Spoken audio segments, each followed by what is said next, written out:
दोस्तों, भारत ने United nation में एक ऐसा बयान दे दिया है जिसने सभी देशों को हैरान कर दिया है। जी हां दोस्तों, जैसा कि आप सभी जानते हैं कि भारत काफी समय से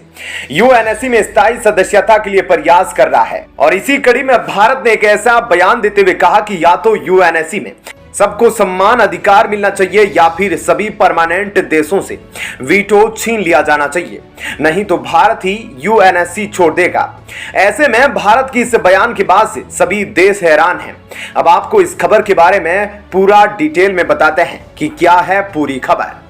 दरअसल दोस्तों, यूनाइटेड नेशन में भारत के परमानेंट मिशन के काउंसलर प्रतीक माथुर ने संयुक्त राष्ट्र में खड़े होकर वीटो पावर पर एक काफी बड़ा बयान दिया है और यह बयान इतना धमाकेदार है कि इसने संयुक्त राष्ट्र सुरक्षा परिषद की नींव तक को हिला दिया है, क्योंकि इस बार भारत ने एक काफी अग्रेसिव मोड में सीधा यह बयान दिया है कि अगर यूनाइटेड नेशन में होने वाले रिफॉर्म के तहत सभी देशों को वीटो पावर नहीं दिया जाता तो वीटो को हमेशा के लिए अबोलिश कर देना चाहिए। यानी कि अब भारत यह बात खुलकर कर रहा है कि या तो परमानेंट सीट पर बैठे हर देश के पास वीटो पावर और सम्मान अधिकार होंगे या फिर किसी को भी वीटो नहीं दिया जाना चाहिए, क्योंकि यह लोकतांत्रिक मूल्यों के खिलाफ है। साथ ही भारत ने अफ्रीकी देशों का हवाला देते हुए संयुक्त राष्ट्र को यह बात याद दिलाई कि आज कई अफ्रीकन देश खुलकर संयुक्त राष्ट्र में हो रहे अन्याय के सामने आ रहे हैं कि आखिर सिर्फ चुनिंदा 5 देशों के पास ही वीटो जैसी महत्वपूर्ण पावर क्यों है,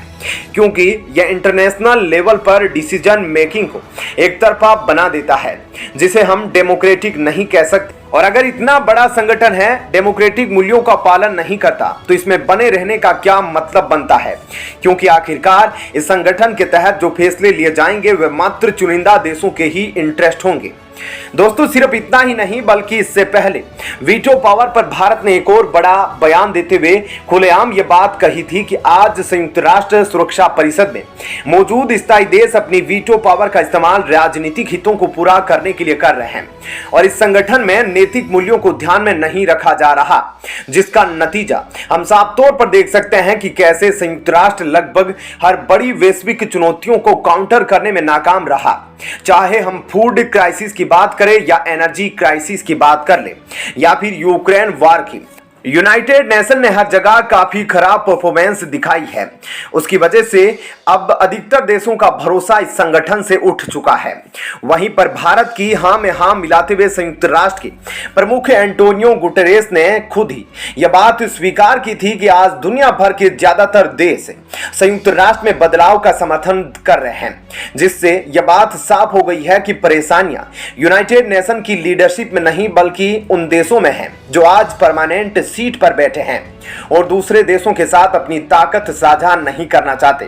जिन पर आगे बात करते हुए भारत ने वर्ल्ड वॉर 2 के माइंडसेट को भी निशाने पर लिया और कहा कि आज कई देश दुनिया को वर्ल्ड वॉर 2 के नजरिए से देखते हैं कि जो देश जीतेगा उसे हर तरह के फैसले करने का अधिकार मिलेगा। अब ऐसा नहीं है, क्योंकि दुनिया काफी ज्यादा बदल चुकी है और आज भारत, जापान, जर्मनी, ब्राजील और साउथ अफ्रीका जैसे कई देश आर्थिक विकास की चरम सीमा पर पहुंच रहे हैं। ऐसे में सिर्फ चुनिंदा पश्चिमी और एशियाई देशों के पास वीटो पावर होने का कोई मतलब नहीं बनता और यही वजह है कि भारत अब इस बात को पूरी तरह से साफ कर चुका है कि संयुक्त राष्ट्र सुरक्षा परिषद में रिफॉर्म होना ही चाहिए और यह भी जरूरी है कि यह सभी बदलाव हर देश को बराबर रिप्रेजेंटेशन और पावर देते हो, क्योंकि सिर्फ तभी हम इन्हें सही मान सकते हैं। और यही वजह है कि आजकल भारत के बयान मौजूदा अस्थायी सदस्यों को काफी परेशान कर रहे हैं। तो दोस्तों, ऐसे में इस खबर के बारे में आपकी क्या राय है, हमें कमेंट करके जरूर बताइएगा।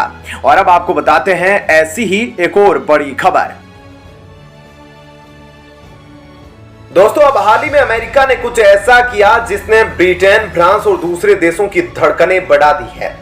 हालांकि दोस्तों, आपको यह जानकर हैरानी होगी कि अमेरिका के ब्रिटेन और फ्रांस के साथ काफी अच्छे संबंध है, लेकिन तब भी अमेरिका ने भारत के साथ ही एक बहुत बड़ी इंजन डील को साइन करने का फैसला किया है। और ऐसे में इस बात के लिए अमेरिका ने खास तौर पर ऐसा कहा कि प्रधानमंत्री मोदी की अमेरिका विजिट से पहले वे चाहते हैं कि दोनों देशों के बीच यह इंडियन इंजीनियर साइन हो जाए, क्योंकि जल्द ही प्रधानमंत्री मोदी अमेरिका के दौरे पर भी जाने वाले हैं और ऐसे में अगर उनके दौरे से पहले यह इंजन डील साइन हो जाती है तो ये दोनों देशों के बीच के द्विपक्षीय संबंधों को और भी ज्यादा ज्यादा मजबूत कर देगी। अब आपको इस खबर के बारे में थोड़ा विस्तार से बताते हैं कि अमेरिका ने इस बड़ी डील के लिए भारत को ही क्यों चुना और आगे जाकर अब इस डील की वजह से दोनों देशों के संबंधों पर क्या असर पड़ेगा। दरअसल दोस्तों, भारतीय मूल के अमेरिकन कांग्रेस में रो खन्ना ने इंडिया यूएस बिजनेस समिट के साइडलाइन में एयरलाइन से बात करते हुए काफी बड़ा बयान दिया है, जिसके तहत उन्होंने कहा कि अमेरिका अपनी पूरी कोशिश कर रहा है ताकि वह भारत की तरफ से ऑफर किए जाने वाले इंजन डील को साइन करे और इतना महत्वपूर्ण डील यूरोप अमेरिका के हाथों से ना छीन ले, क्योंकि यह अमेरिकन डिफेंस इंडस्ट्री के लिए काफी बुरा होगा। दोस्तों, आपको यह बात जानकर थोड़ी हैरानी हो सकती है कि डिफेंस और कूटनीतिक संबंधों के मामले में अमेरिका यूरोप के जितना नजदीक है, बिजनेस के मामले में इन दोनों के बीच में उतनी ही कांटे की टक्कर होती है, क्योंकि पूरी दुनिया में अमेरिका और यूरोपियन कंपनियां लगभग एक जैसे ही प्रोडक्ट ऑफर करती है और इन दोनों की क्वालिटी भी एक जैसी होती है। इसलिए इन दोनों कंपनियों के बीच में काफी कांटे की टक्कर होती है कि कौन किन के देश की मार्केट में अपना प्रभाव बना सकता है। इसलिए अमेरिका भारत के साथ इस मल्टी बिलियन डॉलर की इंजन डील को साइन करने को लेकर काफी एक्साइटेड है, जो कि अमेरिका के लिए ना सिर्फ काफी प्रॉफिटेबल होगा बल्कि इससे भारत के साथ अमेरिका के संबंध भी काफी मजबूत होंगे। इसके साथ ही कांग्रेसमैन रो खन्ना ने कहा कि अमेरिका चाहता है कि वह भारत के साथ यह नई इंजन डील इस साल होने वाली पीएम नरेंद्र मोदी की विजिट से पहले साइन कर ले, ताकि जब वे प्रधानमंत्री मोदी अमेरिका पहुंचेंगे तब भारत और अमेरिका के संबंध काफी ज्यादा मजबूत हो चुके होंगे, जो दोनों देशों के बीच में इकोनॉमिक और बिजनेस रिलेशन को मजबूत करने के लिए रास्ते खोल सकते हैं। इतना ही नहीं बल्कि उन्होंने एप्पल और दूसरी अमेरिकन कंपनियों की तारीफ करते हुए कहा कि जिस तरह से यह कंपनियां चीन से अपना प्रोडक्शन और बिजनेस भारत में शिफ्ट कर रही है, यह भी अमेरिका के लिए भारत के संबंधों को मजबूत करने में एक काफी महत्वपूर्ण भूमिका निभाएगा।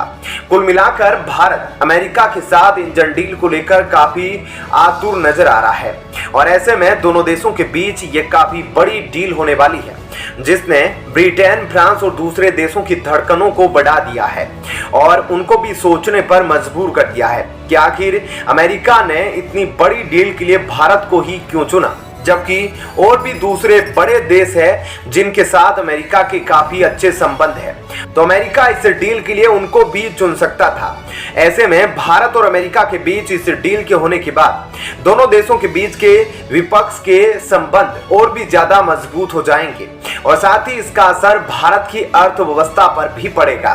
साथ ही डिफेंस के क्षेत्र में भी भारत के लिए यह बहुत बड़ी कामयाबी होगी, जो डिफेंस के क्षेत्र में भारत को आत्मनिर्भर बनने में मदद करेगी। तो दोस्तों, ऐसे में इस खबर के बारे में आपकी क्या राय है, हमें कमेंट करके जरूर बताइएगा।